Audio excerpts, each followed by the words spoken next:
Well, hello there, Ian. Hello. And hello out there in podcast land. Welcome to the latest episode of Blank as a Fart. This is episode 43, if I'm not mistaken. That is correct. 43. And our coverage tonight is part 10 of The Return, the Showtime revival of Twin Peaks. Dun, dun, dun. Dun dun dun. This is a Twin Peaks exclusive podcast. This is me, Gabe, taking Ian there through his first trip through David Lynch's trippy little Pacific Northwest fantasy. And in here, it's also a Las Vegas fantasy and a little bit of a Buckhorn, South Dakota fantasy. Ooh. But yeah, the ride is, nearing its end. We're coasting down the bottom half of that last hill here. And I know that Ian had more fondness for the nostalgia side than for the modern side. And I doubt that's going to change with this episode. I just want to share that on Spotify or iTunes, if you search for us under Twin Peaks, if you search for Twin Peaks podcasts under Spotify or iTunes, we'll come up 23rd. And if you search for 23rd is not bad. And if you search for farts, we come up 24th. All right, so we are officially better known for Twin Peaks than we are for farts. It only took us 43 episodes to get there, folks. Anyway, thanks for putting us on the map. let me tell you, there's only 25 Twin Peaks podcasts, though, no, and hundreds of fart podcasts. I don't know that. That's not. Those are statistics that he is pulling out of his ass, Indeed. folks. Like the farts. Like a fart. Indeed. Yeah, what do you think I thought of this episode, Gabe? Let's flip the tables I don't know. here. I mean, it depends. I've never really asked you how much you like Jim Belushi, so I suppose that's going to directly factor in. I love K9. Considering he's on our screen for, 30% of the episode, at least? We get a lot of Mitchum Brothers. This is a very Mitchum maximum episode. And they become way more important to the story all of a sudden. They tie a lot of things together. Yeah, but it's like, yeah. But part of me is like, do we really need it? Can't we just cut this out? I think this is something we may have touched on in an earlier episode. Is that it came to light recently that Paul Giamatti was first choice for one of the Mitchum brothers. He did not specify in the interview which one. But after having watched this episode, I'm convinced that he was up for Belushi's role. Probably. And that Belushi was the second choice because he just... I'm not trying to disparage him at all, but he doesn't really feel like he fits in, It's like Bill Burr in The Mandalorian, kind of, I thought Bill Burr was great in The Mandalorian. What are you talking about? He just, it's Sure. It's just this little slightly askew piece of the puzzle. It's not, it's not bad. He's not bad in any of the scenes he's in. It's just because he's Belushi, it kind of takes you out of it. I'm gonna say it's not really his fault. I'm gonna say it's what they're given to do. It's just all very. They're kind of stereotypes, Yeah. They seem like your very typical Italian American. Yeah, but just how it's casino owner handled. Stereotypes. Although Mitchum's not an Italian name by any means. I think it's just the way it's handled and the way it's set up, and I don't know. It's just weird, bizarre. The fact that it's all comic relief, or yeah, but bad. I don't know. It's just weird. I didn't think it was all bad. It was awkward, but awkward isn't necessarily bad in this era. We've been conditioned to believe. It's also one of those episodes that just is rough on women. It is that. It is a terribly violent episode, and not even just violent, but just how they're treated. Well, and it's chiefly one person doing all of that. So no, but I'm not using that as a defense. I would also say with the Mitchum brothers, those three blondes are just these vessels of, and it's kind of just kind of a demeaningly stupid role. Mm. and then and anyway, there's a lot of stuff. It's vintage Hollywood Vegas showgirl. I guess. Like, I mean, the impression I got is like, I wonder if they're all strung out on heroin. I don't know. Is that like part of the backstory that they don't tell you? I don't know. I don't know. But yeah, not a lot of They look pretty healthy if they're metaphysical on stuff. heroin. Yeah, they're not, they don't have that 119 look about them, do they? I mean, the other dude, the two in the trailer park, they're clearly on something. Oh yeah, it was cocaine, remember? I mean, it could be something else though. It could be meth. Yeah, there The other could be guy more to it than that. his skin looks pretty fucked up. Yeah, he looks like he could be the lead singer for Days of the New. Mm. Deep cut out there for all us 90s kids. Y'all remember Days of the New? That guy looked strung out every second he was on Here I screen. stand. Because he was. Touch me, touch me. I finally found a reason. I don't need I actually listened to that not too long ago. Really? Hmm? He was I used to work for CD Baby, and he published his solo album and sold it through us, and he just, like, the photos of him, he looked skeletal. It was sad. I didn't hope he turned it around for the sake of himself and his loved ones. Can't remember the dude's name. We're off track, and we haven't even started our recap yet.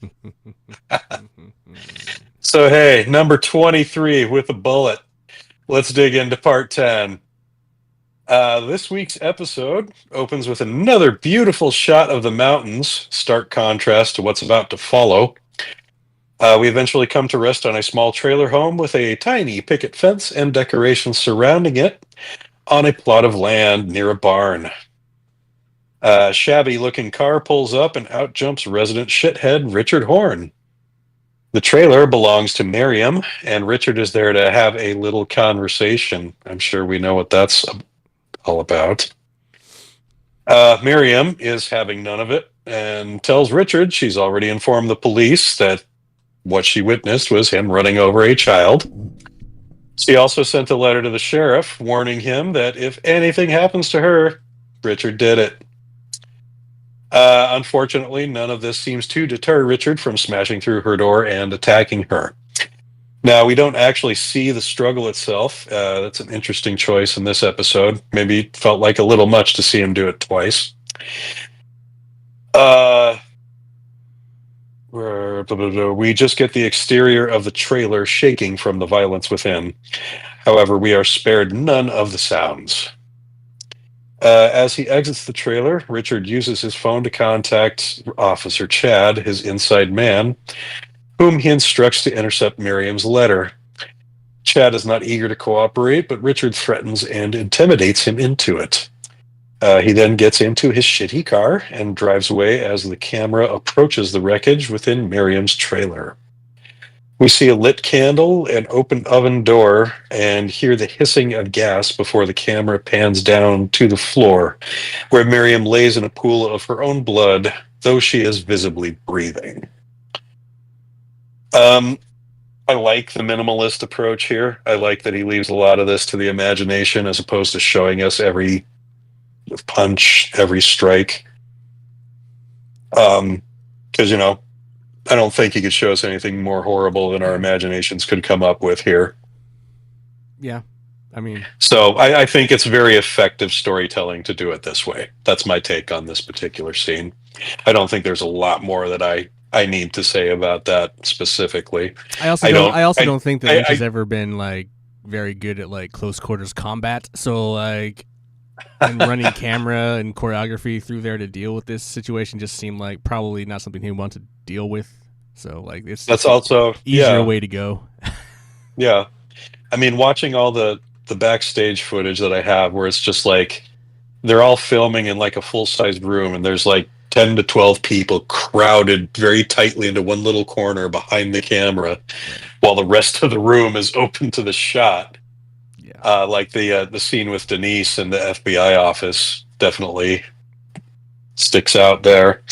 But yeah, I think you have a very valid point to make.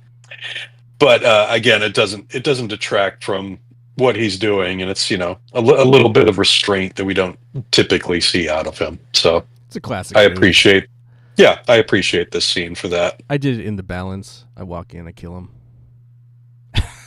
You hear it from outside. Yeah, there you go. So outside the manager's office of the new Fat Trout Trailer Park, Carl Rod has his guitar out and is strumming away, singing Red River Valley. This was a sweet scene, too. I really appreciated this one. Tiny little moment of peace. Like, this, we already talked about Carl and his, like, he has to take the little pleasures in his days where he can. So it's nice to see where he's taking that. Sure. But then it is very rudely interrupted by a coffee mug smashing through the window from inside one of the trailers. He mutters to himself about his fucking nightmare tenants as we hear angry raised voices from within the trailer. Cut to the interior where Steven is screaming at Becky in the midst of what appears to be a fight about money. Big shocker there. Becky is cowering, huddled up on the couch as Steven lunges over her, threatening violence while snot runs out of his nose. He sounds manic. He sounds manic and paranoid, and is likely high on cocaine. Yeah, so a very uncomfortable scene here. I mean, we didn't like Steven to begin with. We can tell he takes advantage of Becky.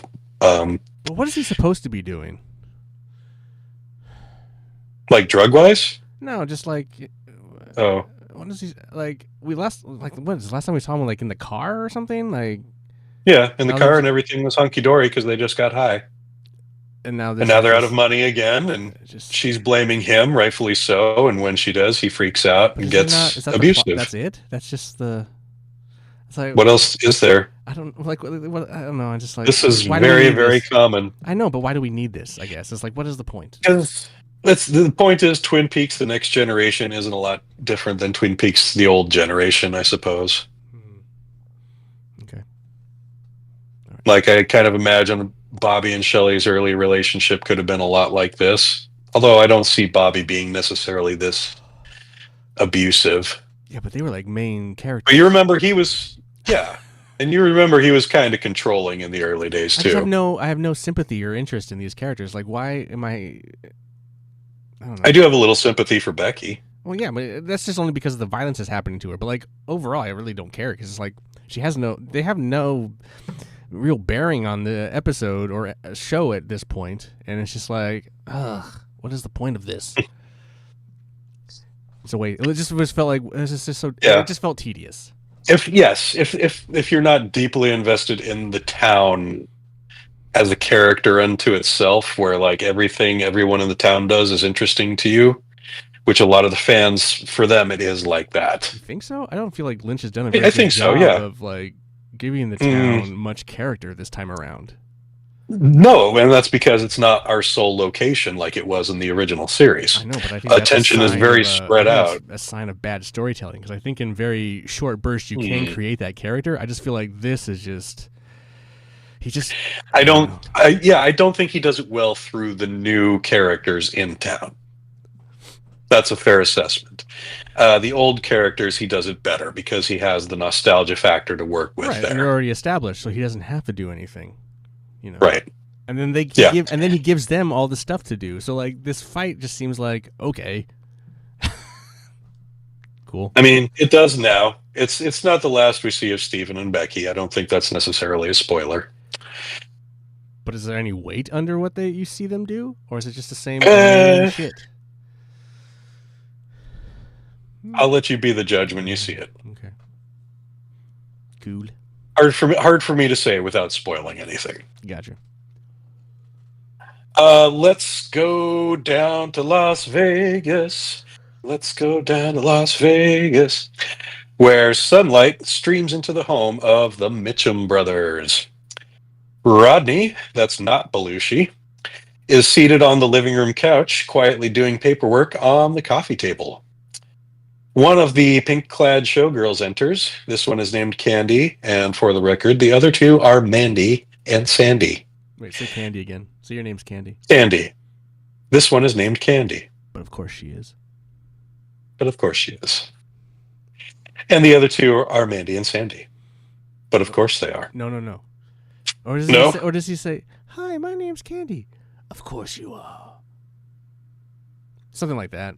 It's a Highlander pull. Sorry.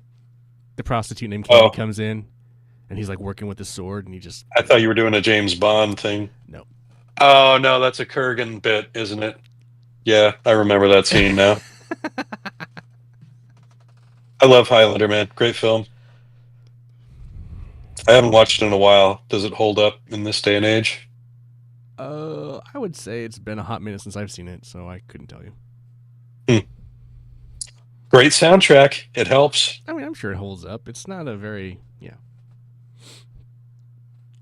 Candy. Let's go. It's not a complicated movie. Yeah. Yeah. So Candy here appears to be hunting down an insect of some sort, trying to snap it with a red bandana. This goes on for quite some time. She eventually loses her grip on the bandana as the insect nears Rodney's face. She picks up the remote from the coffee table and takes a swing at the insect. We're not sure if she gets it, but she does get Rodney real good, clobbering him across the right side of his face. Candy instantly bursts into hysterics at her accidental assault while Bradley rushes in and loudly questions what the hell is going on. He examines his brother, who also loudly protests that he is fine. Candy's histrionics reach a new level as she sees the blood on Rodney's face, and she continues to shriek and sob while clutching poor Rodney. This is alternately chaotic. I thought it was kind of amusing. I'm sure you thought it was less so. Yeah, it was rough. I mean, given how dead-eyed Candy is for most of the rest of the series, I mean, it was nice to see her acting with some level of emotion here. Yeah, even if like it was 0 to ridiculous. 1,000, it's just like what? Yeah. I don't know. I don't know how to sum this up. I don't either. I'm going to just go ahead and interject this here before I forget. I'm watching the behind-the-scenes filming. You notice while they're going through the rehearsal of this scene where she smacks him with the remote that Robert Nepper, who plays Rodney, he already has a bandage on the side of his face, and he also has a black eye. And this looks very real, and it's. So I'm wondering if he legitimately got injured somehow, in a fall or in an accident of some sort, and they had to write it into interesting the script somehow. That could be. Because so I thought it was kind of interesting seeing that weird little detail. It's bizarre. Maybe. It's not, it's not out of the ordinary. Like we know in Seven, Brad Pitt broke his wrist during filming. I think he was doing something dumb like skateboarding or something. And then they just wrote his injury in, and he was in a cast for the rest of the film. So Justin Burton in Super Ninja, he lost his goggles, and so in one of the scenes we had to have him find his goggles again randomly. You got to do what you got to do. I have yet to see Super Ninja. One of these days I'll need a screening of that. It's on YouTube. Good luck. Well, if it's on YouTube, it'll be easy enough to find, right? Oh, yes. Is that one of those ones you need to unlock for me? No, it should be available, because the only other copy I have currently is on VHS, the original master on Super VHS. Whoa. Super VHS. No doubt. All right. Poor Rodney. And now it is Dougie time. Let's get Dougie to the doctor. How about? Finally. After 10 episodes. Yeah. It's been, yeah. Keep in mind, 10 episodes for us is only 3 days for them, I think, since Dougie is would have taken him turned up. as he was weird. But oh well. Well, We get I mean, the impression we get is that he was always kind of weird.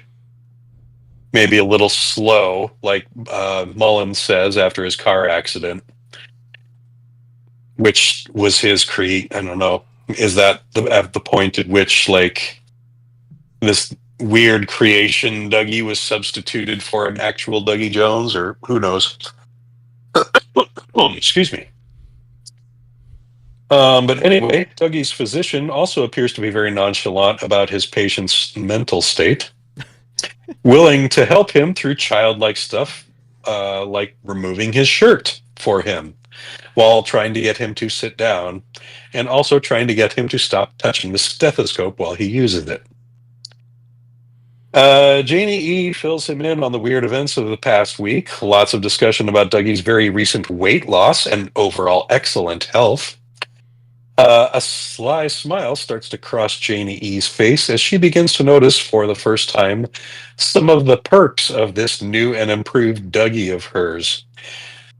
Kyle MacLachlan, holy shit, dude. Like, I believe he was late 50s while they were filming this.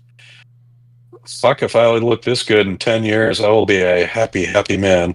But I know how much work that takes and how much sugar I'll have to deny myself. So I think I'll keep eating the donuts. Thanks. All you need is a personal trainer and cook. And chef and millions of dollars to pay for the both of them. Uh, I do okay for myself. But now it's evening at the Mitchum home. Right back there. Sandy and Mandy craft cocktails for the brothers, but poor Candy is seated by herself in a chair on the far side of the room, still completely inconsolable and snuffling away the last of her tears. Going so far as to shun the comfort of one of her sisters, cousins. This is kind of like those three detectives. No? It's just it's just bizarre, and It is. It's weird. it's a thing. Rodney also tries to soothe Candy as a television in the background shows the news. Of course, the big local story is the arrest of Ike the Spike Statler, which appears to be good news indeed for Rodney and Bradley, who seem to have had a hit out on the little bastard. Naturally, the story follows up with Ike's most recent attempted murder, that of one Dougie Jones. His appearance also catches the brothers' interest. Meanwhile, poor Candy continues to sniffle and hiccup in her chair, wondering if she's still lovable. Not as good as Matthew Lillard, but Not even close. he did seem like a 2-year-old just ending like one of those. Oof. Like it was believable to me, anyway. No, you just brought up like the best performance in all of Twin Peaks last week, and then this is just like, no, this is so bad. No, this is not good. And I don't really get, like, they're all kind of the same, but I don't know. Like, I just don't get it. it does seem. What seems weird to me so far is that Candy is the only one who speaks. It's like they're Stepford wives or something. Not necessarily actual showgirls. Like, showgirls are sassy and Yeah, no, it's like they were bred in a lab or cloned or something like that. like from fucking Austin Powers. So the fucking They're fembots. fembots, basically. And they're all fucked up, like they're programmed poorly or something. Like, I don't know. Right? Yeah, they need an upgrade. Back at the Jones home, Lancelot Court, Red Door. Janie E is clearly getting her groove back as she eagerly watches Dougie devour another piece of chocolate cake. This is some good acting by Naomi Watts here. She flirts hard with him, and his lack of response is no deterrent, as before you know it, they're up in bed having what appears to be the best sex of their married life, with Janie E's cries waking poor Sonny Jim from a sound sleep. I laughed at Dougie's face. I had to. This is basically. I mean, this is an old joke. She's ostensibly having sex with an infant in an old man's body. So I don't know how I feel about this. But right? Is this a date rape scene or not? Go for it. I I mean, mean, I suppose technically, the smile is I mean, consent enough. I guess it is, but like technically, he can't say yes or no. So like, I don't know. That's a bizarre choice. But sure, go ahead. Let's do it. It'll be funny. Hey, They'll love it. like, Dougie is clearly able to defend himself when he senses Sure, I danger. guess so. So obviously, he's sent his So somewhere there's sensed there's no pleasure. danger here. Yeah. I guess there was. I guess there. It would have been fun to see something more there, though. Like not just a jump to the bedroom. I don't know. Like a little more in between, Like a little like the initial fumbling of zipper. something, or yeah, something more kind of just. I don't know. But whatever. There's I don't a really care. This is just. this old uh this old Michael Keaton movie Multiplicity comes to mind. I mean, I could tell Did what you he ever was see that doing. one? Did I ever see Multiplicity? I mean, I know that movie. I don't know if I ever saw it though. I saw Isn't that that? one in Don't the they get theater. dumber as they multiply? Yeah. That's the one where you know how you make a copy of a copy. It's not Right. quite as sharp as the original. Right. Yeah, so there's only one dumb one. The other two are just weirdly masculine and weirdly feminine. Oh, interesting. Yeah.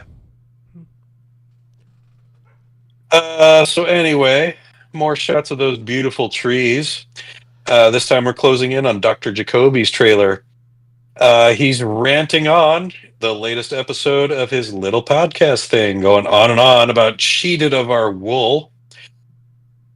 Nadine watches from her desk, sipping on a milkshake, while Jacoby's diatribe moves on to the topic of the healthcare industry. Ooh, that's a gold mine of right. There's a rich vein of material right there, I should say.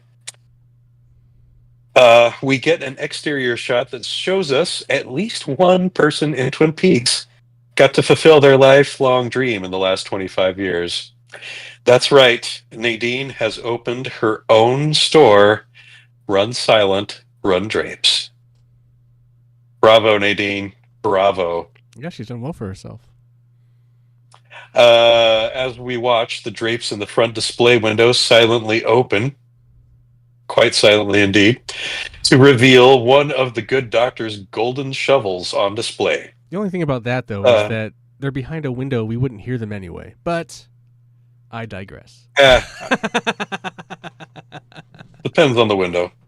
What? Uh, If you were the across the street drapes staring at close it, you would again. not hear it.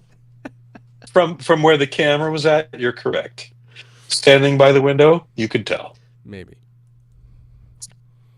The drapes close again before we return to Nadine raptly watching the rest of Jacoby's ongoing tirade.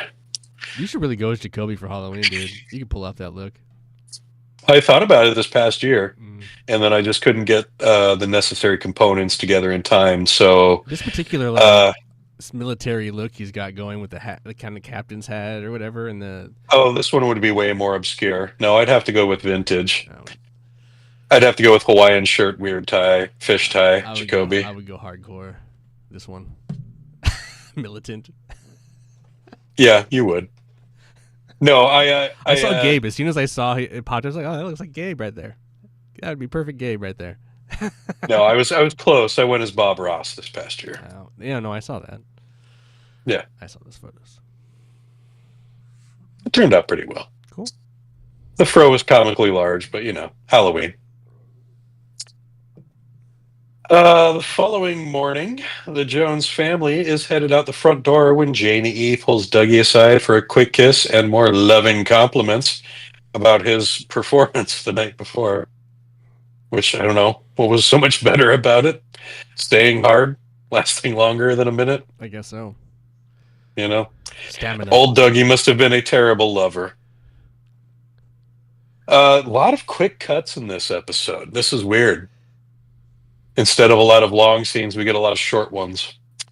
Another Jerry Horne interlude, still lost in the forest with no signal on his phone, screaming at nature itself this time instead of his own foot. I was hoping he would, What I else? would yell like "Fire it up" or "Smokes and road beers" or something, but that didn't happen. No. Fire it up! Or Warriors, come out to play. Quickly, over to the sheriff's station where Chad has made his way to the front desk on his errand from Richard, we would assume. He makes awkward small talk with Lucy when she questions his presence. The mail truck finally arrives, and Chad goes out to grab the day's delivery personally. Because it's a beautiful day. But because it's a beautiful day, I agree with you that the guy that plays Chad is a really good actor. Like he just spot on scumbag, nails it. However, Chad was not smooth enough to avoid Lucy's suspicion. She observes him through the window as he rifles through the day's mail. The mailman also gives Chad a suspicious little look, but the deputy waves him off amiably. He does find Miriam's letter and tucks it into his shirt before turning around and walking back into the station. I did find the postman finding that bizarre.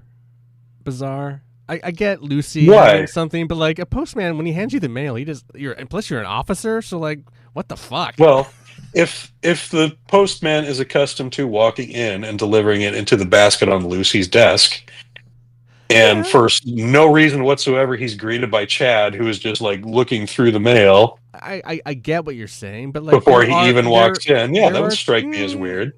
But there's not weird enough to ask him anything. So when he moved along, I would have been like scowl at him. Like, I mean, I'll be outside and the mailman will come by, and I'll just wasn't a scowl. That was just hesitation. I'll walk over to the mailbox and I'll just grab it from him, and he doesn't like look at me like, "What are you doing?" Like, maybe Chad has a reputation for everybody for eating mail, for eating mail. Clearly, he's like, "Oh my god!" The mailman's like, "Oh my god, is he gonna eat it?" Like, come on! Just for being generally shitty. He's also a police officer. I don't know. A crooked one. Yes. Well, now we know. Yes. We've known for a long time that Chad is crooked. Yeah, but we knew before Chad started talking shit about Truman's dead son that Chad was crooked. Fine. We knew before Chad ate lunch in the conference room. Oh my God! What a sin! I'm still with Chad. That Chad was taking payoffs from Richard fucking Horne. I'm just saying, like, Chad is in the right to eat in the room, man. Why not? Who cares? Like, he's right. You guys eat donuts and coffee in there all the time. I mean, Andy was in there. This does not absolve Chad. That was evidence. Was it? It was. He stole one. Didn't make it not evidence. He wasn't in the conference room with that. But I mean, he was thinking about it in the conference room. It was naughty. It was dirty. How dare you assail Andy's character? Andy could lift Thor's hammer, you son of a bitch. I don't know about that.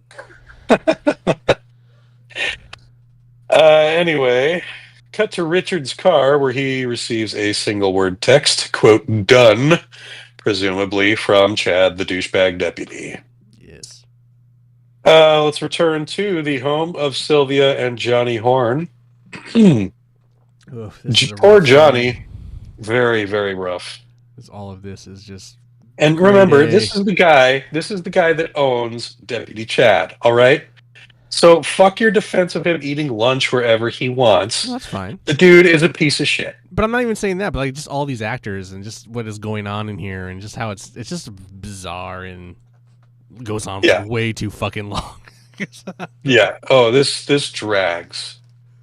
Whereas, we got our minimalism of violence from Richard in the previous scene. This is maximalist Richard violence here. Let's see. Poor Johnny is tied down to one of the dining room chairs in addition to being leashed to the table base. In front of him on the table is a teddy bear whose head has been replaced by an empty plastic globe with a single light bulb and googly eyes and a gaping hole for a mouth. It repeats over and over again. "Hello, Johnny. How are you today?" Over and over again throughout the entire scene, which lasts, 9 minutes? A long time. Long time. Johnny stares listlessly and does not respond. We see Sylvia exit the kitchen as we hear a voice over the intercom informing her that her grandson has arrived and will be approaching the home shortly. For most grandmothers, this would be welcome news. For Sylvia Horne, it's not. Sylvia goes to the front door to try and prevent Richard from entering, but again, Richard is undeterred and again resorts to physical violence to get what he wants. And what he wants is all of Sylvia's money, not just what's in her purse, but what's in her safe. Richard is able to choke the combination out of his grandmother, while poor Johnny, in his attempt to help his mother, succeeds only in tipping over his chair, while his nephew threatens to, quote, cornhole him. We get a long, painful look at Johnny and Sylvia's shared misery, while Richard, off screen, rifles through the safe. He returns and strips his grandmother's jewelry box, stuffing its yield and a tall stack of cash into her purse, tucking it under his arm and hurling more foul language at her as he makes his way out the door. Also, the silverware. The silverware. He took his time with the silverware, didn't he? It couldn't be worth that much money, could it? That depends on the silver. Yeah. All the while, Johnny's creepy headless bear repeats its inane greeting endlessly. Excuse me.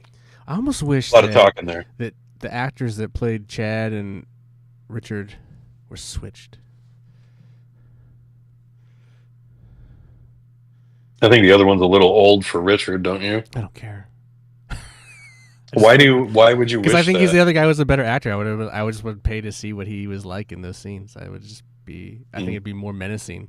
This dude is just like, ugh. I don't like this guy. He's menacing. I don't think he's menacing. I think But he's in a psychotic, over the top, like. I just don't like it. It's not.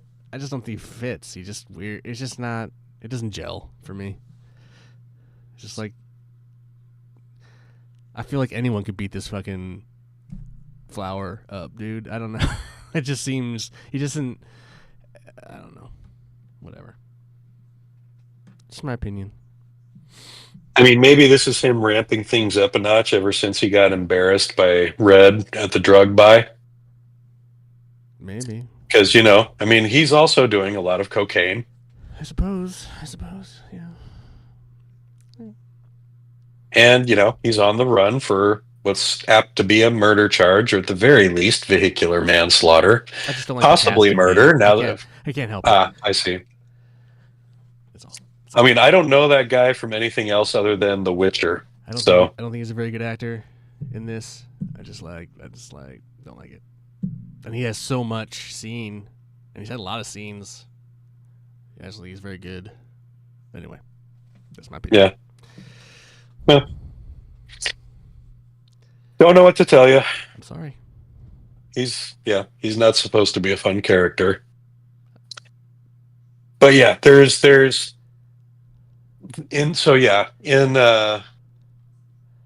in pro wrestling terms, there's what they call heel heat, which is well-earned hatred, and there's go away heat, which is hatred of the performer specifically playing that role. They don't want to see you on their screens anymore because you're you, not because of the character you're playing. I have that. Right. Yeah, I get you. Returning to the bright lights of Vegas at night, Roger enters Mr. Todd's office and informs him that the rumors are true. Ike the Spike has been picked by the cops. Excuse me, I need some more water for a moment. It's supposed to be like Evan Williams. That's what Ike the Spike would be drinking. Clear his throat. Come on, Gabe. Or Bullet. He had Bullet the first time. Oh, did he? Oh, I think you're right. Yes, you're right. It was the second. Yeah. Yeah. Correct. He's not picky about his bourbon. He's just fucking going ham. Or maybe he was on a budget since he couldn't get his most recent job done. Todd thanks Roger and sends him on his way, and then summons Anthony Sinclair, who is seated across the room. So yeah, now we're starting to learn about some of the ties that bind. Duncan Todd is a business rival of the Mitchum Brothers. He is the one who was responsible for enlisting Anthony to falsify the insurance claim that Dougie's insurance agency processed, which ends up denying the Mitchum Brothers about $30 million in reparations for what was actually arson on their property. probably instigated by Duncan Todd. All of this harm done to the Mitchum brothers is just because they're business rivals. Oh boy, excuse me. Now his plan is to get Sinclair to convince the Mitchums that it was Dougie's fault the claim was denied, and that all of their problems are the doing of Dougie. Todd knows that the Mitchums will, of course, kill Dougie for this, which will solve his problem with Mr. C. No, it won't. Todd warns Anthony that if he is unable to succeed in this task, then Anthony will have to kill Dougie himself. Now, Duncan Todd, I don't buy as intimidating. I mean, despite the fact that he's very calm. Yeah, but he's a better and actor. just Like, even All he right. could have been the other dude. Like, he would have fit. Or you know what? he would have been a better Richard. You know who would have been a great Richard? The dude that actually works for the Mitchum Brothers down in the lobby that plays Polka Dot Man. Oh yeah, He probably would have been better. Like, he's a good actor too. Like, I'm just He is a those good kind of actor. scrawny, pointy nosed, slimy guys that kind of get edgy and psychotic. I just don't think whoever this actor is who plays Richard is just. I just don't think he's very good. I don't buy it. I don't get it. I'm not feeling it. He's more. Yeah, I feel like he was cast more for his evil look than for his ability to read lines in anything other than like a psychotic fashion or exude.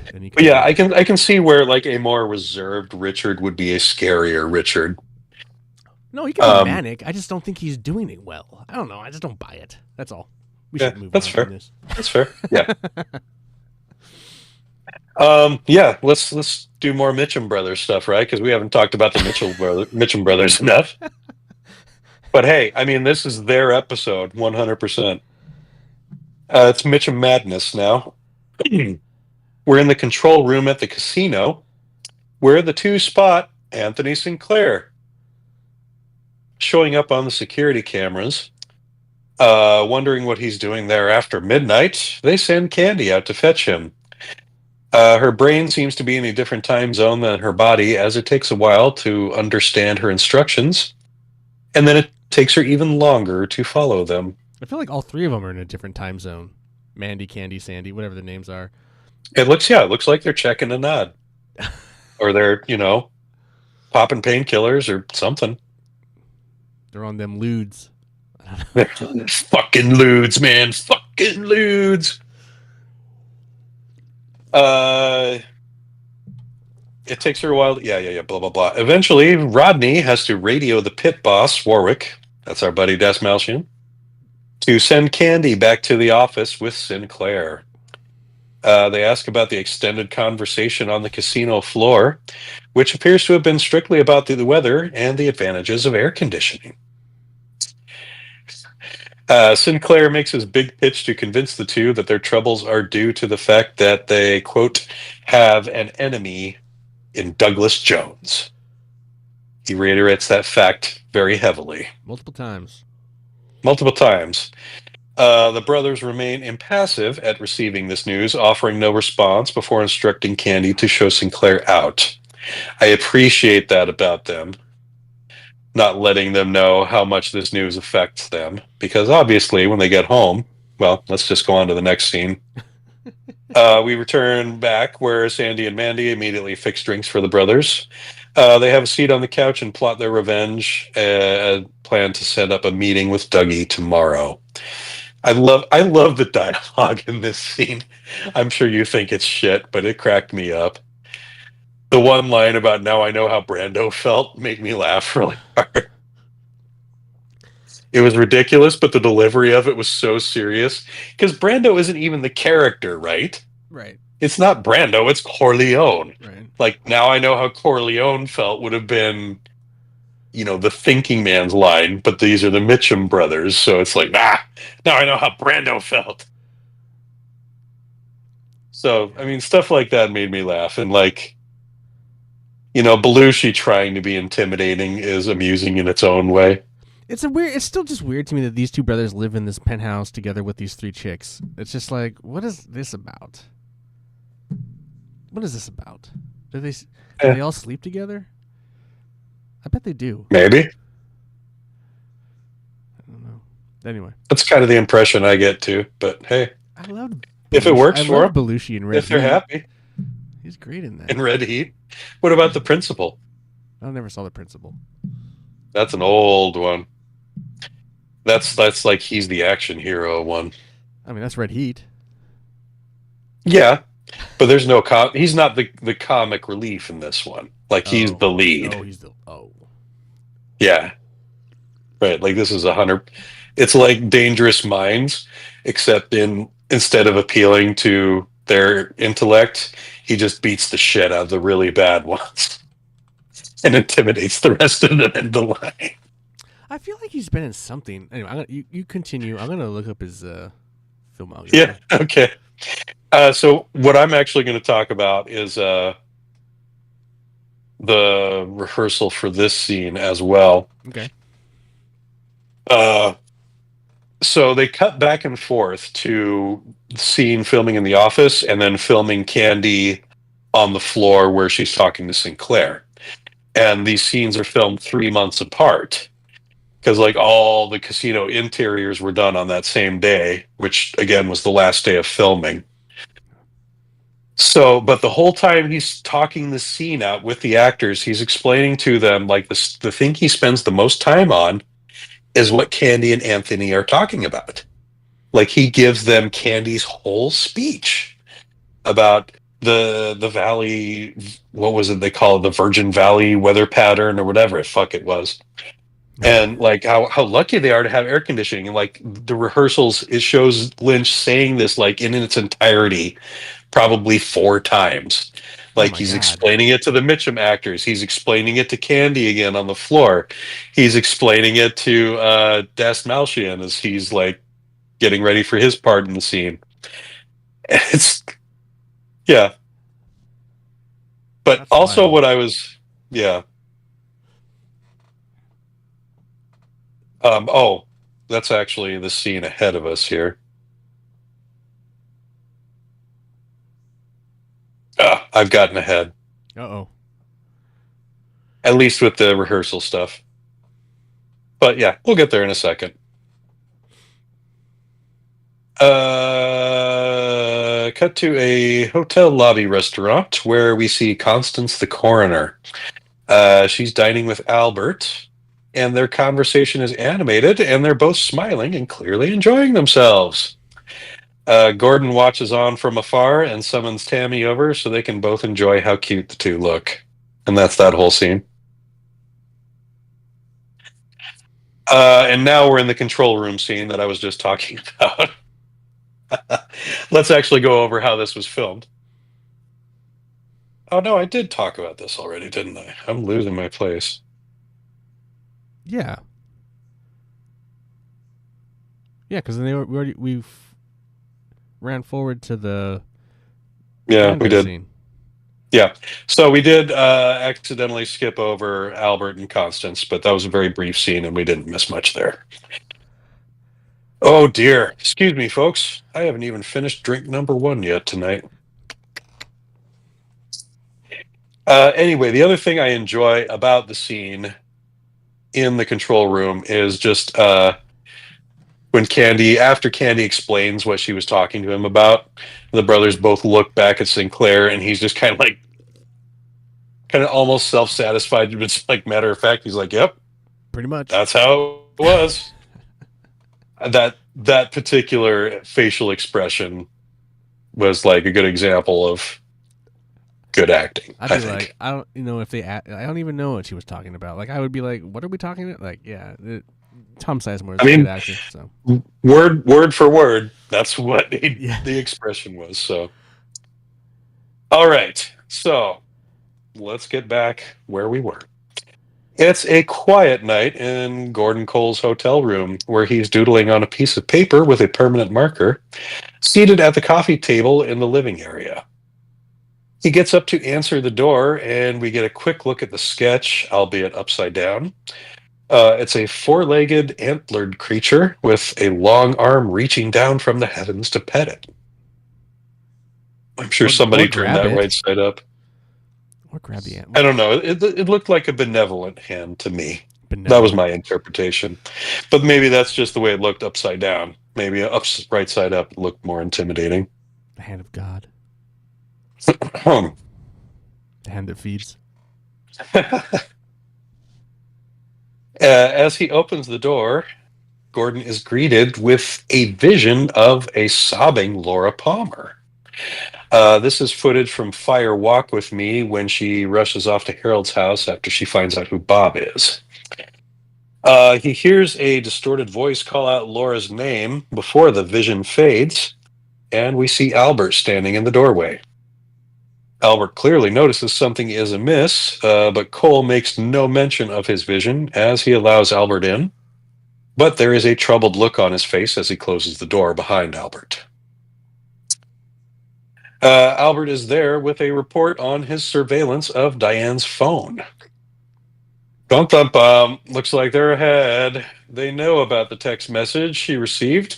They're fairly sure they know it's from Cooper, and they know her response, which was, quote, they have Hastings. He's going to take them to the site. Looks like Cole has had his suspicions about Diane for a little while, but this confirms his worst fears.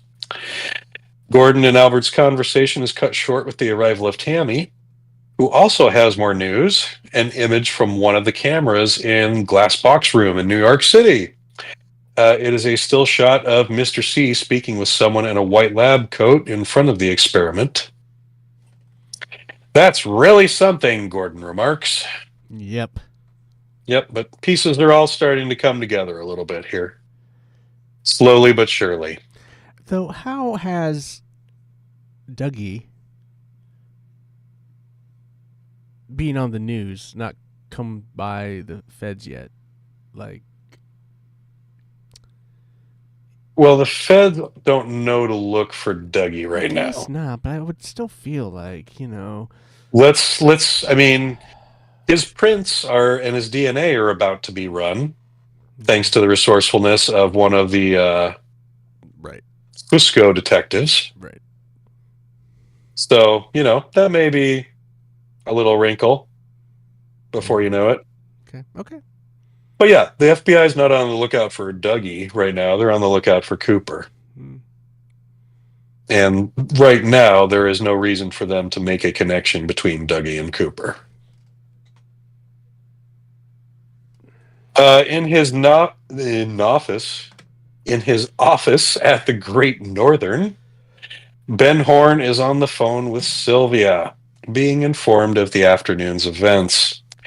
He inquires after Johnny, but does vow not to send Sylvia any more money. This prompts her to threaten to call her lawyer and hang up. Holding his head in his hands, Ben calls out to Beverly and asks if she wants to go out to dinner. Now, the thing about this scene that I kind of found funny is that so far mostly all his scenes, those night scenes, seem like they're all shot in one, because they're all really short. I'm surprised that she wasn't there, because like she's been in most of them, so I'm surprised that she's not really in that one. Like, I don't know. Yeah, I'm sure those were filmed apart because part of the backstage stuff I watched had Ashley Judd's last day of filming as the one scene between them last weekend where they're just like, I can't do this. I Yeah, gotcha. that was her last day of filming. So yeah, I'm thinking that this was filmed probably the same day. I don't know, as like another one of his conversation with Jerry. Looks like he's wearing the same suit. It's nighttime, like any of those other nighttime scenes he's been with her. So I don't know. I mean, yeah, and I remarked on this a little bit watching this stuff. I'm sure it's no mystery to you, but like, days that are supposed to be set or scenes that are supposed to be set, 3-4 days apart are shot on the same day. Like all the exteriors of Dougie's job, the scenes where he's like staring at the statue, even though he's wearing his two different outfits, those were shot on the same day. That's not a mystery to anybody who's actually done any kind of filming like Ian here. Well, it's but for people like me who don't always spend a lot of time seeing how the sausage is made, that sort of stuff is kind of novel. There's some kind of funny things I also kind of follow here that are kind of weird, like like the days.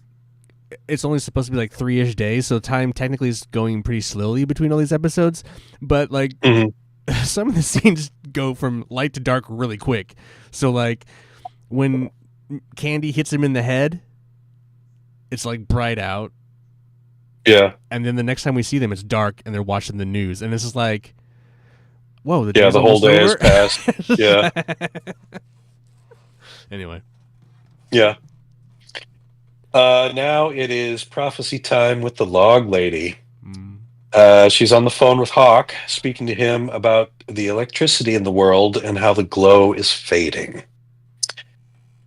Oof. Here, I will say this about that. This will be my little connection.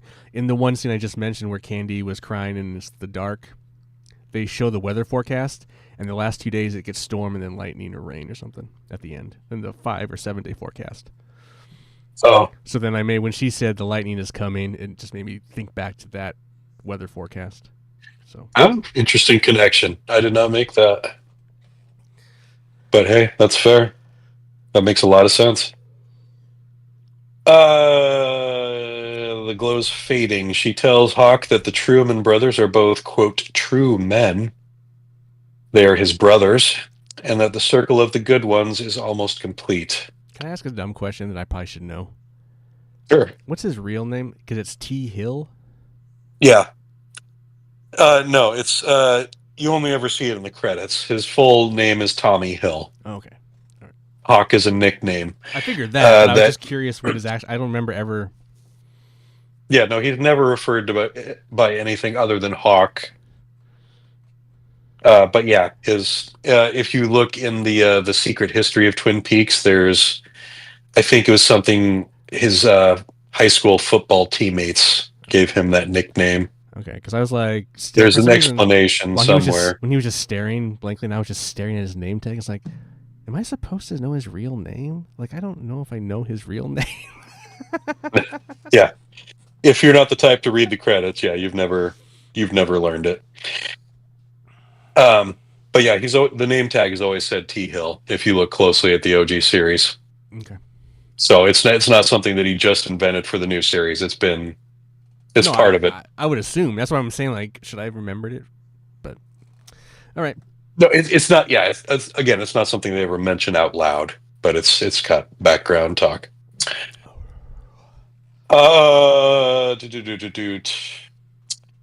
More metaphysical talk before she ends her speech with a final message. Laura is the one. On his end of the phone, Hawk receives the log lady's wisdom silently, reacting only with a couple of small nods to key phrases. There is a brief shot of the clouds obscuring a quarter moon before we... Okay.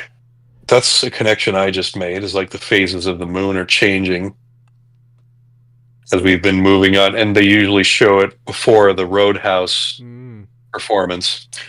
Because the last time I remember seeing a shot of the moon, it was just like the sliver moon, and it was before, I think it might have been before Au revoir Simone, their first one. Anyway, we're going to head to the Roadhouse for the last 7 minutes of the episode. Yeah, this song went on for way too fucking long. Yeah, I kept waiting for... I mean, I didn't remember that this was the end. It's a beautiful song. Stars. But I was waiting for them to remix it into We Were All Made of Stars, but that never happened. So yeah, 7 full minutes dedicated solely to Rebecca Del Rio and her performance of the song No Stars. This haunting tune was co-written by, you guessed it, David Lynch. And if you're looking closely, the guy playing guitar in the background is Moby. Which I think is dumb. Who's credited who's mentioned in the credits only as, musician. But there's 2 other musicians that aren't credited, so like... Yeah. What the fuck? Yeah, I'll do it for money. I was expecting, honestly, that because when I saw him, I was like, what? Moby's in this? That's why I made the joke about this should be remixed into We Are All Made of Stars, or whatever that fucking song he did is. But I was expecting at the end for the band to have a fake name and then him to go by his real name, not Moby. and that didn't happen. So I forget what his real name is. He may have had. There was one other person in the writer's credits for the song, a name I didn't recognize. So I'm wondering if that was him. because he's related to Melville, so Richard Melville Hall. Oh, yeah, not him. No, yeah, the guy who wrote Moby Dick, he's related to him. Right, yeah. That's where it comes from. So yeah, that was I kind of figured that we would do our run through. Hence Our run Moby. through would wrap up pretty early. Anyway. Yeah, I get it. It's better than DJ White Whale or DJ Sperm Whale or something. Yeah, I kind of figured this one would wrap early. This one doesn't inspire a whole lot of discussion between scenes. It's very straightforward. There's not a lot of what's happening here. Like chess It explains playing. it all pretty clearly. Let's get us here. We're trying to get to this point now. Like, okay. Yeah. But it's like this is the necessary is it connective tissue between these visual paintings we get, and I'm curious how actual necessary it is, but we'll find out, won't we? I will say that the Mitchum Brothers turn up in some surprising places. Cool. But that's all I'll say. We've got plenty of weird shit left to see, so.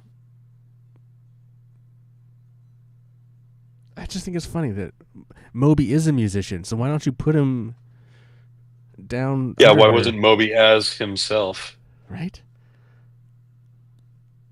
He was probably playing the guitar. He was probably playing it. I don't know. He looked like he was playing it. Yeah, he knows how. It's not he doesn't know how to do any of that stuff. And the poor drummer and the keyboardist, nobody's. Figment of your imagination. You get nothing, sir. Nothing. But yeah, I was like, how much longer does I get? And they just let that ending go over. And then she sings it in Spanish. Anyway. It's cool. It's fine. It's a good song. It's haunting.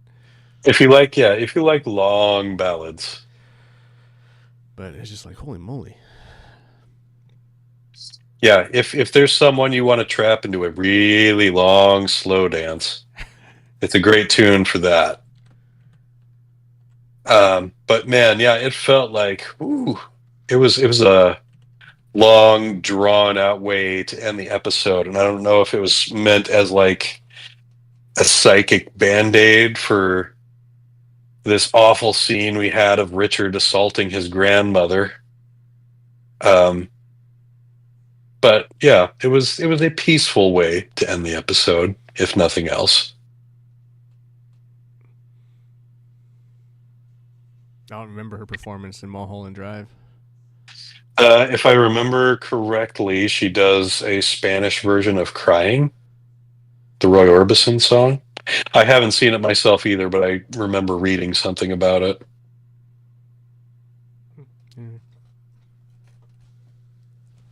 Cool. Yeah, so, I mean, Lynch clearly has an affinity for her. Does Moby have a connection to Lynch? Directly? I don't know. Moby cross Lynch. Did you see the video I posted to the account, though, in the stories? Of Lynch and Russell Brand on stage together? Oh, yes. I didn't listen to it. I just saw it after everything was coming out with him. What was it? So yeah, it's clear they're like, it's probably like a TM retreat, a transcendental meditation retreat, and they're being interviewed on stage, and the interviewer asks, "Is there any possibility that you two will work on a creative project in the future?" And Lynch just says, "No," just like immediately right into the mic, "No," and then puts the mic down. That's funny.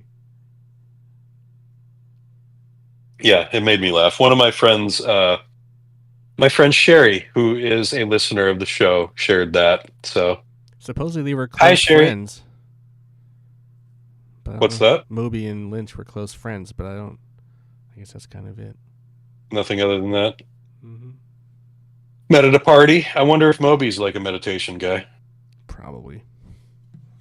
Yeah, meditating about teenage Natalie Portman. Weren't we all? Yeah, but we were teenagers at that point, so we got away with Whoa, whoa, it. whoa! Hold on a He second. wasn't. David Lynch is hooking up with this very young girl. He has a very questionable. Okay, not David Lynch is teenagers, but dead. He's not hooking up with anybody. you're right. But like his view on like old men and young people, he does have that. Yes. Yeah, he does. Maybe he doesn't do it, but he seems to think it's all right in his art. So I was just. Yeah. No stranger to the age gap debate is David Lynch. So that's why Moby and Lynch were such close friends. Okay, moving Right? on. Like Epstein and Trump. just like that. Just like that. Two sides of the same coin. I'm going to grab my notes from behind the curtain here for parts 9 I prefer and it if 10. we call it behind the fart. Behind the fartin'? No, just behind the fart. Oh, but then it's not. This is Twin Peaks behind the fart. Then it's not as good of a parody. Behind the fart would be behind the scenes of us, which, I mean, we already get that. Like, behind the fart would be my drink recipes and shit. Behind the fart. I like behind the fart. Under the fart. What was the motivation behind that fart? What was the food that instigated that fart? That's behind. That was the a fart. broccoli fart. That was behind the fart. That was a broccoli fart. So yeah, the footage of part 9, we spend a lot of time with Mr. C all bloody. Lynch is very specific about how he wants the blood to look dried, and he doesn't want it to glisten at all. This should be like caked on, he says repeatedly. So they spend some time like fixing that. Also some footage of him working with Chantal and Hutch at the farm. La-di-da. There's a quick conversation between Kyle MacLachlan and Tim Roth where they talk to each other about how they admire each other's work. And I'm sure that happens a lot in Hollywood, and a lot of times it's bullshitting, but this felt genuine between the two of them. I've said before that, like, in this behind-the-scenes stuff, Kyle MacLachlan comes across as a genuinely nice guy and seems like someone who would be really easy to work with and very cooperative. So Sure. I don't see that being any different here. Cool. Um, I want to just correct something about the Moby Lynch. They were friends. Lynch did some videos, or at least did a video. Oh, he directed one for him. No, I think unless he animated this weird kind of drawy thing. It says just video by Lynch, so I think he just made the video. It's just very. Anyway, they're on. Weird. Anyway, yeah. So maybe another one. I don't know. I'd have to look deeper, but I did find one. Yeah. So anyway, that last one was filmed mid-December of 2015. 1st of December 2015, we get Tammy and Gordon on the plane. A lot of rehearsal of that. So that would be a close quarters filming situation. One of the few that they worked with. That could be a Hollywood set plane though too. It looked like. But that's what they have. They do those. But you're right. Yeah, it could be an actual. It could be an actual plane. It looked like an actual cabin. Mm-hmm. Because it definitely wasn't as crowded as the other sets were. Like, you just had your camera and you'd see a couple of people like peering over the shoulder, but it looked like, okay. It looked legit. Okay. We also get some time in the morgue with Constance. Nothing of note there. We get the filming of the I Am Not Your Foot scene, which we see there's actually a stuntman for the part where he grabs his foot and flings himself onto his back. That was filmed in early October. Yeah, so a lot of this stuff in Twin Peaks, like in the Pacific Northwest, was filmed in October of 2015. Other locations were filmed later. March of 2016 is the Ben and Beverly. They spend a lot of time blocking the scene where they like accidentally get close to each other. A lot of discussion about that. And like I was saying earlier, that is a wrap on Ashley Judd. She makes a little speech here where she points out specifically how calm the set was and how much she enjoyed that. So take that for what you will. Ashley Judd has worked on a lot of big time projects, so I think she knows a calm set when she sees But one. it's not the last we see her in the show, right? I'm not entirely certain of that. Oh, okay. She may be in one or two more scenes. I mean, keep in mind there's also a few more characters that we know have been cast that still haven't even turned up yet.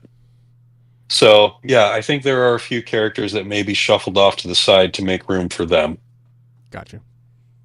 with Ben and Beverly potentially being some of those. That's my recollection somewhat.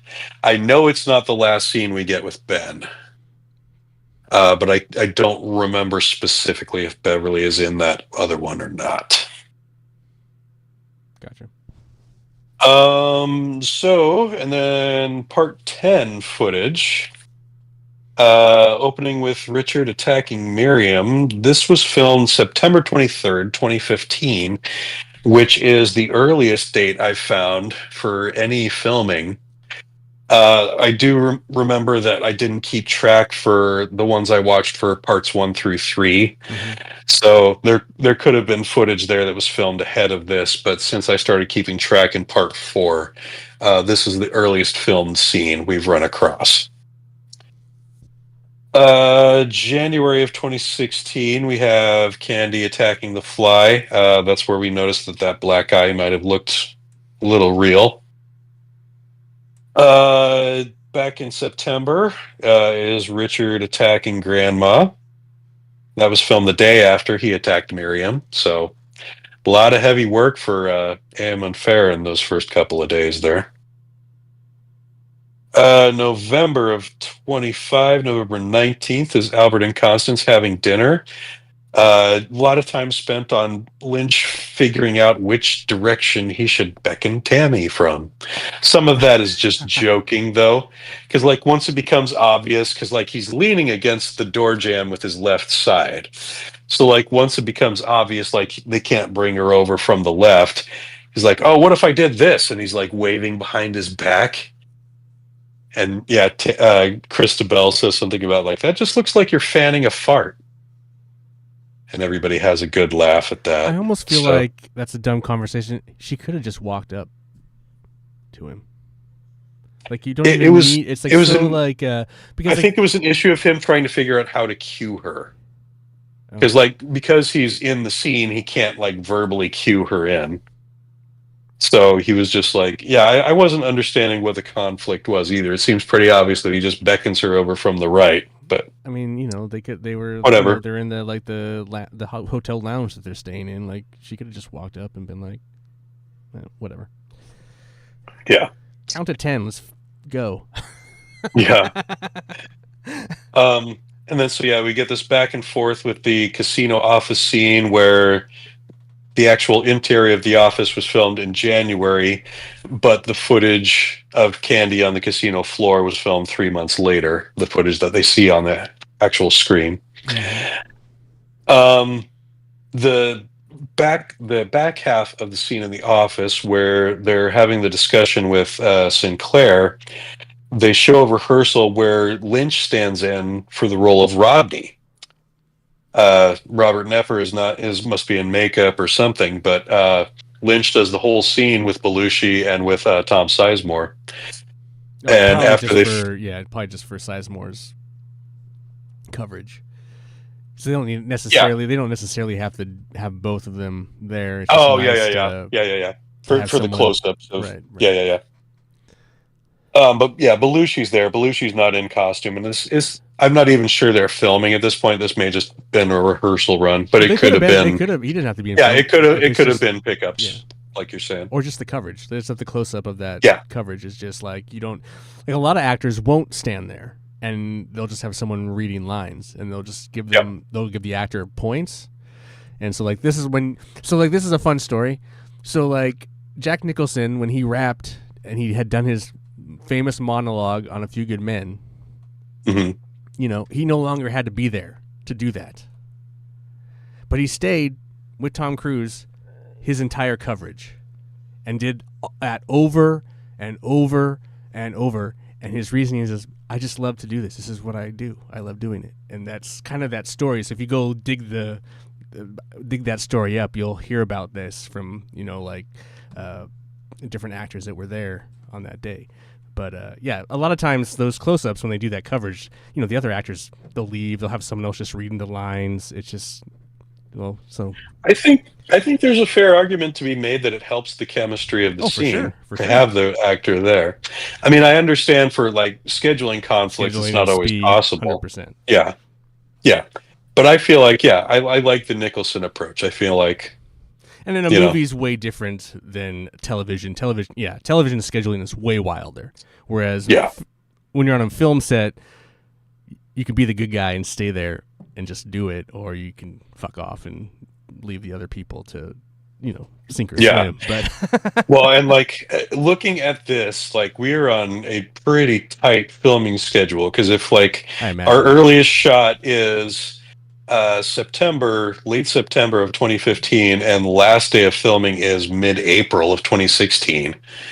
That's, less about 7 to 8 months for an 18-hour series. It's also different nowadays too, because a lot of actors have multiple things going on, so they're scheduled differently. So maybe he had to bugger off to do some kind of VO work, or it can be very different now. Because like back in the day, they'd have exclusive contracts to do, but nowadays with streaming and stuff, they might have multiple things going on, or who knows? Maybe he has nothing else going on, but it's also possible that maybe he had something else. But so either way, they do the run through the whole scene with Lynch standing in, and then when they wrap, Jim makes the comment that's like, "Oh, what a birthday treat for me to run that scene with you." So that's cool. I thought that was cool. There was also, I had mentioned earlier about how weird it is to see like all the people crammed into a corner of the room during either this rehearsal or this coverage shooting. There was a child on the set. Couldn't have been more than 5 years old, would have been my guess. They were sitting on a couch that was like on the other side of where Lynch was standing in a darkened area of the room. And the mother or the guardian or whoever was feeding them bites of cake. But they were being very quiet. And Gina E was getting all hot and heavy. Not just kidding. With a 5-year-old in the room, yeah. I mean, the equivalent to Dougie. What are you talking about? And then, just some shooting in Gordon's hotel room, late March of 2016. Some footage of Christabel, like, exploring her approach to the scene and being on the same page as Lynch, so. Yeah, I mean, it made sense. What is my motivation? No, what she was saying was exactly right. She was like, okay, so like I'm excited about this because I know what this means. So I get it. But aside from the stuff I've already mentioned, nothing really of note in the footage I got to watch for behind the scenes stuff. I think we covered everything pretty well in the rundown so far. Cool. Worked some interstitial stuff in there, so. Do we have any idea, like, how many people ended up watching this? We used to do all the kind of Nielsen stuff, but do we have any, like, viewership numbers for this show? That's so hard to get through streaming. Sometimes I was just curious. Yeah, the only thing I noted was, like, there was the amount of subscription spike that they saw when it premiered. Give me a second to look that up. I know it's in the trivia for IMDb somewhere.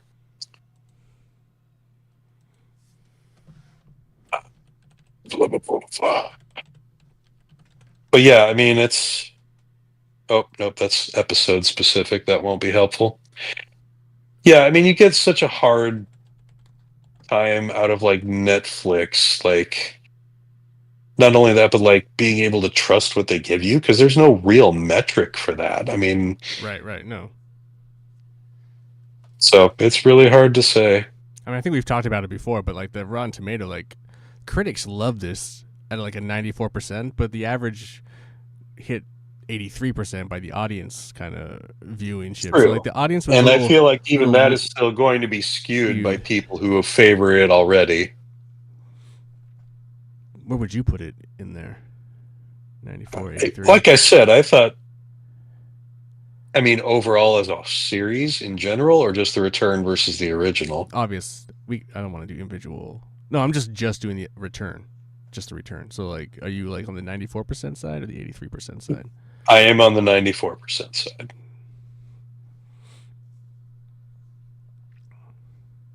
Where the fuck is this stat? I know it's in here somewhere. I'm on the 38% side. It's not listed here though. We know, Ian. You've made that quite clear.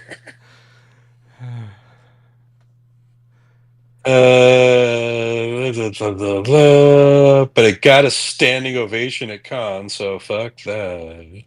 Oh my god, everyone gets a standing ovation at Con. Give me a break. Fire Walk with Me got booed at Cannes. Oh, that's cool. That's a cool story. That's a cool story. I don't, what is Fire Bloody Walk with fucking Me? hell.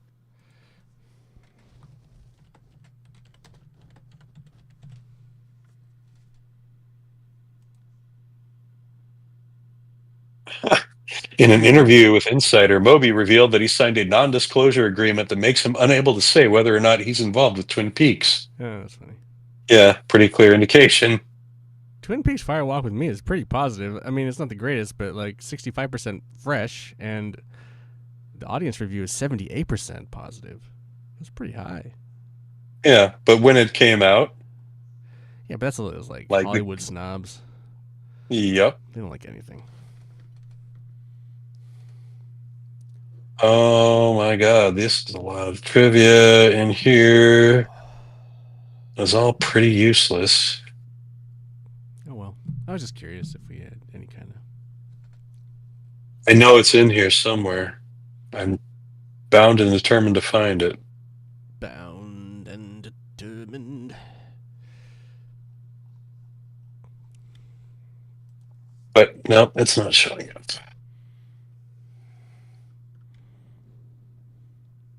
I will try and track down that information in time for next week's episode. He's finally found a reason. Now he needs an excuse. I don't need no excuse. You are the one to abuse David Lynch and his filmmaking. This is not filmmaking. This is television production. This is where those rivers meet, I think. This is where those lines blur together. Or separate.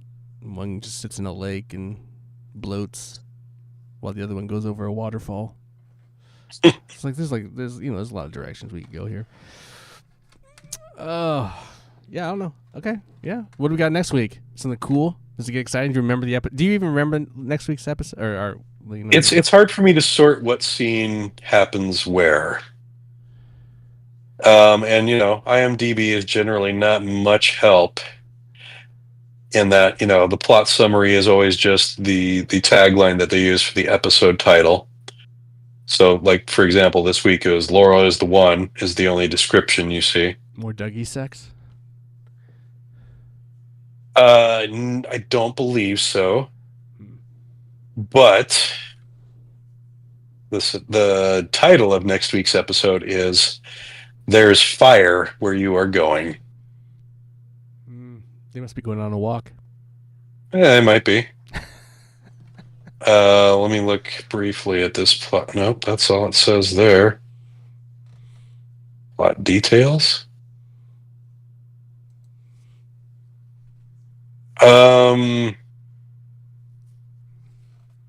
Yeah, they give you nothing on IMDb, and I don't remember any specifics. So what do we still have to come? We have 8 more episodes. We have 8 more episodes. We still have yet to go to Jackrabbit's Palace. I have a question. Yeah. Do we get more floating Majorhead? Ooh, that's a good question. I don't think so, Hmm.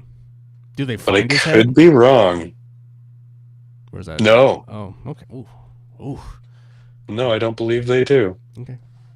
I'm pretty sure the head we saw was Just in the space. head. He just like he somehow. I gotta take off, and then he like Trying to communicate transcend. with Cooper somehow. He like separate like Remember, they don't necessarily explain how his head just like like like in Star Trek it when they just separate disappeared, the saucer from the other part. They had to he had to like go into space right? while the other part crashed. Yeah, we've just got Blubber and Bill's weird account of that, which is barely coherent. There should be an Like, what does he mean by so many people? there should be an after You credits know, scene of the last episode of Twin Peaks, and it's just old Bobby in his house petting his dad's head. that's Creepy. morbid. Be great. So good. I think that might undermine a little bit of the growth Bobby has undergone. Or it'd be That's perfect. just me. Or be perfect. Anyway. Yeah, I'm not calling that one perfect. Anyway, yeah, I guess we'll just wrap this one up a little early. I mean, we've done plenty of long ones, so a short one ain't no thing, right? Right. Ain't no thing. Chicken wang. Ain't no thing. So yeah, we'll come back at you next week with part 11. There's fire where you're going. I know for sure that that's a log lady line, so I bet we see her next week too. Cool. Again. 2 in a row. Two Perhaps. in a row with the log lady. Oh, there's a documentary about Catherine Coulson's life Oh really? that was just released recently or is coming out soon. It's called I Know the Log Lady. Interesting. But Did she yeah, did she do she other was acting? not in film, but she was a local Oregon theater fixture. So a lot of stage acting Okay. was her Cool. thing. Cool. And yeah, again, she was someone that Lynch knew for many, many, many years. She was crew on Eraserhead. So that's where they first started discussing that character of the log lady, like before Twin Peaks was even a twinkle in his eye. So That's funny. he came, yeah. So it's, I'm sure he was very, very happy that she was able to participate. Although, like, if I remember correctly, like her scenes were the actual first scenes filmed. Right. And he directed her over Skype. He wasn't actually present in the room with her. So, and I also know that she passed away 4 days after completing her filming. Right. I think we brought that up before, but yeah. Yeah, Sad. real soon afterward. So yeah, I know it meant a lot to Lynch. I think it means a lot to the fans too that she was able to come back and be part of the revival and leave her mark on it, which she does in very graceful and not necessarily sad, but melancholy fashion. Here's a stupid trivia question that you may not know. Okay. Is it the same log? I really wouldn't be surprised. I was just curious if she has the log and then it's just she's had it, or they had to find another one. I'm just curious. I'd have to believe that she kept it as a souvenir. Okay. I don't I know. mean, it would be worth Seems like looking in the something. visuals Yeah. because there are. I mean, there was also the footage she filmed, the introductions for the Bravo network when they did that re-airing. That was all new footage, and she's holding the log for all of those. So, is it the same log? Was there only ever one log, or did they have multiple logs in the props department? Who knows? Stunt logs. Yeah. Someone on Reddit has been to a fan convention where that very question was asked, and maybe in some deep dark rabbit hole of the internet, there's an answer to that testing your question. fandom. That's all, Gabe. I'm just testing your Well, fandom. I think I'm at 3 out of 10 or 4 out of 10 on the the nerd scale, being as how I've never been to a convention. I mean, I did spend a healthy chunk of change for that limited edition box set, so You gonna go to that that? gives me some street cred. You gonna go But check out that David Lynch bar? oh, I forgot you mentioned that to me. Where is that again? I don't think I mentioned it. I think it was Yusef Or it posted came up it. on the Yeah, Discord yeah. thread. It's like next door Yeah. to the Hollywood Theater. That's an appropriate spot. Mm-hmm. I was just curious. I haven't been yet, but yeah, we'll put it on the list. Cool. Sweet. All right. Well, if there's nothing left to add, we'll close the show with one quick pitch for a friend of the show, Dumber, who provides our theme music. The name of that song is Big Old Dead. It is available on iTunes, Spotify. What are the other ones? I don't know. Presumably Amazon Music, It's on YouTube. YouTube, which also we are on YouTube, Spotify, Audible, iTunes. iTunes. I'm always forgetting one of those four, Those places. but those places. Any place you enjoy podcasts, music, broadcasting, the like, you can find us. Just search for us by name. We've got a corner on that market. We are blank as a fart. Thanks for joining us once again. We hope you had a great time, because we sure did. I'm Gabe. That's Ian. We'll be signing off. And thanks again, Domer, for our theme music. We'll see you next week. Take care, everybody. You're not going to say your tagline? Oh, the tagline. Let a smile be your umbrella. Thanks for reminding me, Ian.